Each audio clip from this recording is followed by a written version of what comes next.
إلا بالله العلي العظيم. أعوذ بالله من الشيطان اللعين الرجيم. بسم الله الرحمن الرحيم. الحمد لله الذي هدانا لهذا وما كنا لنهتدي لولا أن هدانا الله. لقد جاءت رسل ربنا بالحق والصلاة والسلام على رسول الثقلين محبوب رب المشرقين والمغربين جد الحسن والحسين أبي القاسم محمد. اللهم صل على محمد وآل محمد وعلى آل بيته الطيبين الطاهرين المعصومين المظلومين ولعنة الله على أعدائهم أجمعين. أما بعد فقد قال الله تبارك وتعالى في القرآن الحكيم. بسم الله الرحمن الرحيم. يا أيها الذين آمنوا قوا أنفسكم وأهليكم نارا وقودها الناس والحجارة. صلوات اللهم صل على محمد وآل محمد. حضرات گرامی قدر، مظلوم کربلا کے چاہنے والوں، تربیت اولاد کے ذیل میں گفتگو کر آپ کی خدمت میں کچھ گزارشات، کچھ معروضات شاید آپ کے ذہن میں محفوظ ہو اور یقیناً محفوظ ہوگی، کیونکہ یہ مسئلہ، یہ تربیت کا عنوان بہت ہی اہم مسئلہ میں سے ہے. اور کل میں نے عرض بھی کیا تھا کہ اگر ایک لفظ یا ایک حرف یا ایک نقطہ بھی اگر آپ کے ذہن میں محفوظ ہو جائے تو انشاءاللہ ہماری نسلیں آنے والی، اس کا روشن بھی مستقبل جو ہوگا وہ روشن ہوگا، اور ہمارے لیے آنے والا جو معاشرہ ہوگا بہترین معاشرہ کہلائے گا.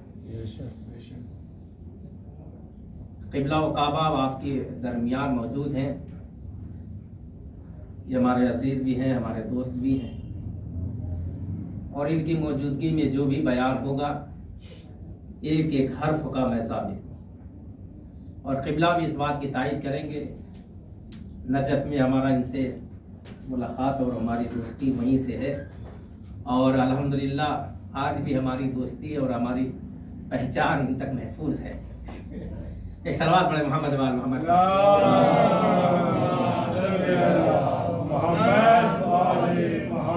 آج کے اس پرآشوب ماحول میں عالم ملنا بڑا مشکل ہے. آپ کو خطیب مل جائے گا، آپ کو مقرر مل جائے گا، آپ کو شاعر مل جائے گا، لیکن ایک عالم بعمل ملنا آپ کے لیے بڑا مشکل ہے. مولانا بڑی اہمیت کے حامل ہیں، ان تمام صفات کے حامل ہیں، اور میں ان کی زیادہ تعریف و تمدید نہیں کر سکتا مولانا کی. بس اشاروں میں گفتگو آپ کے درمیان کرنی ہے کہ جتنا ہو سکے آپ استفادہ مولانا سے کر لیجئے، اس لیے کہ کبھی کبھی ایسے افراد آپ کو ملیں. 3 چیزیں ہیں جو محشر میں شکایت کریں. ایک تو اگر کوئی مسجد مومنین کو ہوتے ہوئے ویران ہو جائے تو وہ مسجد محشر میں کیا کرے گی؟ شکایت کرے گی. میرے اللہ، مجھے بنایا تو بڑا خوبصورت تھا، مومنین نے سجایا بڑا خوبصورت تھا، کروڑوں روپیہ اس میں لگایا تھا، لیکن بات جب نماز پڑھنے کی آئی تو کوئی میرے گھر میں نماز پڑھنے نہیں آتا. اس لیے حکم ہے کہ واجب نماز جب آپ ادا کریں تو مسجد میں ہی ادا کریں. گھر میں اسی وقت نماز پڑھنا جائز ہے، مسجد کے ہوتے ہوئے جب عذر ہو، کوئی پریشانی لاحق ہو. لیکن کوئی عذر نہیں ہے، کوئی مجبوریاں نہیں ہیں، تو پڑوسیوں کے لیے حکم ہے کہ جو بھی نماز پڑھو وہ آ کے مسجد میں پڑھو. تو اگر مومنین کے ہوتے ہوئے کوئی مسجد ویران ہو جائے تو وہ مسجد کیا کرے گی؟ محشر میں شکایت کرے گی. دوسری جو چیز محشر میں شکایت کرے گی وہ کیا ہے؟ وہ قرآن کریم ہے جس کی ہم تلاوت نہیں کرتے، جس کو ہم فراموش کر بیٹھے.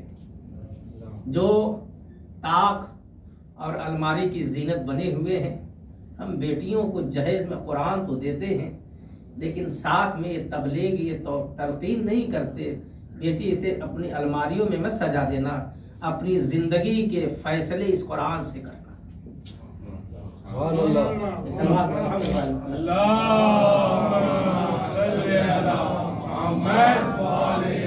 یہ قرآن ہم تمہیں دے اس لیے رہے ہیں تاکہ تم اس قرآن کی تعلیمات سے استفادہ کر سکو، اپنی زندگی کو، اپنے مستقبل کو سنوار سکو، اس لیے ہم تمہیں قرآن دے رہے ہیں۔ تمہیں قرآن سجانے کے لیے نہیں، تمہیں قرآن طاق کی زینت بنانے کے لیے نہیں، بلکہ قرآن کی تلاوت پڑھنے کے ساتھ ساتھ سمجھنے کی بھی اللہ توفیق دے، یہ سب سے بڑی سعادت ہوگی انسان کے لیے۔ تو وہ قرآن جو طاقوں کی زینت بنا ہوا ہے، پڑھنے والا کوئی نہیں ہے، وہ قرآن روز محشر شکایت کرے گا، میرے اللہ مجھے صرف طاقوں کی زینت بنا کے رکھ دیا گیا تھا، میرا پڑھنے والا کوئی نہیں تھا۔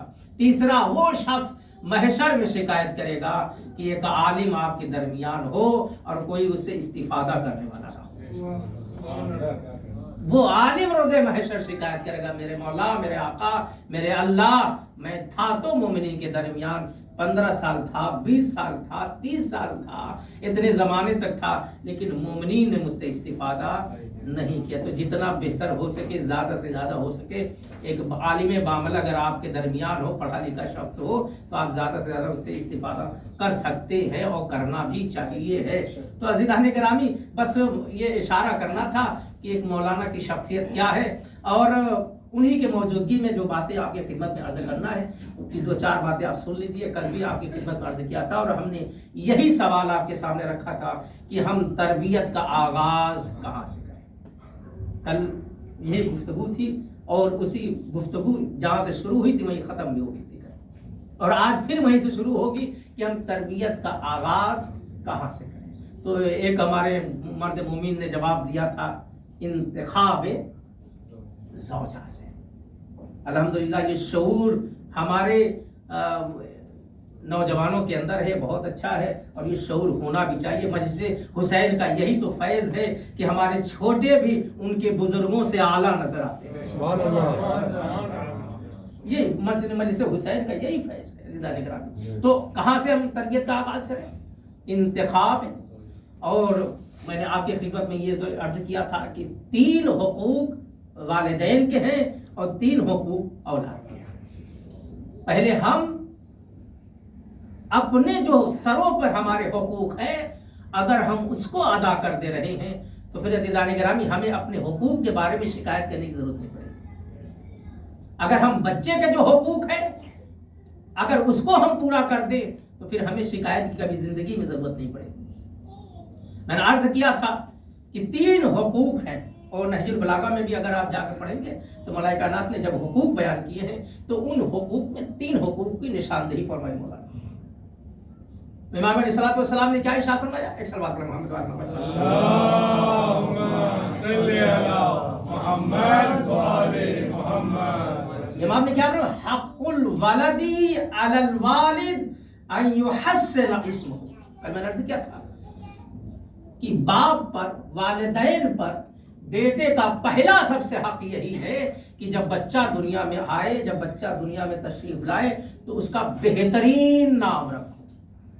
کائنات میں آل محمد کے نام جیسا کوئی نام نہیں، محمد جیسا نام کائنات میں کوئی نہیں ہے، علی جیسا بابرکت نام کائنات میں کوئی نہیں ہے، فاطمہ الزہرا جیسا نام کائنات میں کوئی بابرکت والا ایسا نہیں۔ اہل بیت کے نام پر ہم اپنے بچوں کا نام رکھیں، جن میں سب سے پہلے محمد ہونا چاہیے ہے، پھر علی ہونا چاہیے ہے، بیٹی ہو تو فاطمہ نام رکھنا چاہیے ہے۔ لیکن عزیزان گرامی، اگر ہم نام رکھ رہے ہیں تو اس کی قدر بھی ہونی چاہیے ہے۔ اگر بیٹی کسی کی ہو اور اس کا نام فاطمہ ہے تو روایت کہتی ہے، معصومین فرماتے ہیں، علماء بیان کرتے ہیں، پھر اسے حق نہیں بنتا ہے کہ جس بیٹی کا نام تم نے فاطمہ رکھا ہے اس کو کبھی تم تماچوں سے مارو یا اس کی بے حرمتی کو تمہیں حق نہیں پہنچتا، کیوں نام فاطمہ الزہرا کا ہے۔ پہلا حق کیا تھا؟ پہلا حق یہی ہے کہ اس کا اچھا نام رکھا جائے۔ لیکن میں نے کل آپ کی خدمت میں عرض کیا تھا کہ لوگ آج کل یونیک نام